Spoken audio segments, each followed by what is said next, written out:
100 రోజుల్లో సూపర్ 6 హామీలని ప్రకటించినటువంటి రేవంత్ రెడ్డి అందులో అత్యంత ముఖ్యమైనటువంటిది 5,000 రూపాయలు ఏదైతే అదనంగా ధర అంటే ధాన్యం సేకరణకి 5,000 రూపాయలు ఎక్స్ట్రా ఇస్తానని చెప్పినటువంటి అంశం ఏదైతే ఉందో 500 5,000 అది పక్కకి వెళ్ళిపోయింది.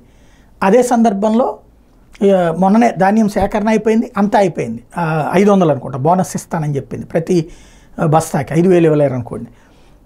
అది ఇప్పుడు పక్కకి వెళ్ళిపోయింది. మరొక వైపుని చూసుకుంటే రుణమాఫీ అది పక్కకి వెళ్ళిపోయింది 2 లక్షలు. ఇప్పుడు నేను భద్రాచల రామయ్య సాక్షిగా చెప్తున్నాను, ఆగస్టు 15కి 2 లక్షల రూపాయలు రుణమాఫీ చేస్తానని చెప్పారు. Very good. ఎందుకని ఇప్పటిదాకా చేయలేదు అంటే ఎన్నికల నిబంధన ఆవిడ వచ్చేసింది. మరి అంతకుముందే చేయాలిగా, 100 రోజులు అంతకుముందే అయిపోయింది కదా, ఎందుకు చేయలే?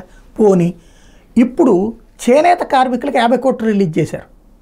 ఎలక్షన్స్ మధ్యలోనే కదా, మరి ఇప్పుడు 50 కోట్లు రిలీజ్ చేసిన వాళ్ళు అది రిలీజ్ చేయడానికి ఏంటి ప్రాబ్లం? ఎవరు ఆపారు? పోనీ వీళ్ళు ఇవ్వడానికి సిద్ధపడితే ఎవరన్నా కంప్లైంట్ చేస్తే ఆపారంటే ఒక అర్థం ఉంది. ఇదివరకు కేసీఆర్ ఆడించిన నాటకం టైపులో డబ్బులు ఇవ్వడం బిగించేసి హైదరాబాద్ వరదలప్పుడు వరదలు వచ్చినాయి అని చెప్పి డబ్బులు ఇవ్వడం బిగించేసి ఆ తర్వాత ఎప్పుడైతే మళ్ళీ డబ్బులు తగ్గగానే ఈ ఎన్నికల సంఘం చెప్పిందన్న పేరుతో ఆపేశారు.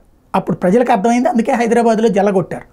ఇప్పుడు కాంగ్రెస్ చేస్తున్నది కరెక్టా కాదన్నది ప్రజలు తేలుస్తారు.